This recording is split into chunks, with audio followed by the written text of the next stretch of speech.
Andrew Fisk was born in Cambridge, Massachusetts on February 21st, 1909 to Augustus and Esther Fisk. He graduated from Harvard University and later received his master's degree in business administration from Harvard Business School. After school, he became an assistant to the New York, New Haven, and Hartford railroads. He was passionate about trains and always traveled by them if possible. During World War II, he managed the rail system for the Electric Boat Company in Groton, Connecticut, which built submarines that played a vital role in the Pacific Theater. In 1949, upon the death of his father Augustus, Mr. Fisk inherited Sylvester Manor. In 1952, he married Alice Louise Hench, who had two daughters, Susan and Elizabeth, and they made Shelter Island their year-round home. Andrew Fisk was very involved with the community on the island. He served on the board at the Shelter Island Public Library for over 40 years. He was also part of the Lions Club, the Board of Education, and on the Mashomick Preserve Committee.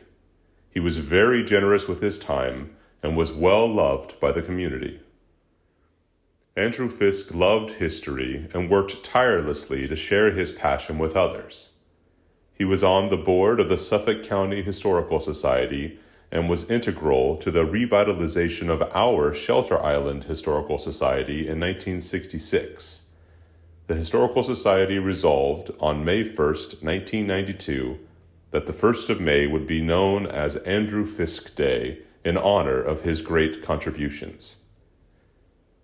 As a special part of this Voices from the Vault video, we would like to share a clip of Andrew Fisk talking about his great-aunt, Cornelia Horsford, at the monthly Historical Society meeting in the Havens House in April 1982. Cornelia Horsford was essential to the creation of the Shelter Island Historical Society in 1922, and Andrew Fisk was essential to its revival in 1966. So I'd like to come back now to maybe give a little review of Ms. Cornelia Horsford. Incidentally, it says in there that Brindley Sylvester was the last lord of the manor. Do you remember in there? Now, the interesting thing to me is that Cornelia Horsford, who was born on September 25th, 1861, which is just before the beginning of the Civil War, her grandfather would live at the time of the Revolutionary War, and all the people who met her knew her. Isn't that fantastic? And but anyway, to go back, she ties in with us today, only a grandfather to grandfather, so to speak. And she was a distinguished lady in her own right. She inherited the manor in 1900, and then she proceeded to make the last changes on the building and added on to it. She had Henry Bacon, who was the man who was the architect of the Lincoln Memorial. So that's she took off the old porch in the front, which was a typical porch of the 1820s, and replaced it with these two porches on the side. And I think that's very interesting. And then she she was instrumental in helping to get the windmill moved and starting the library. And she got involved in many ways in Shelter Island.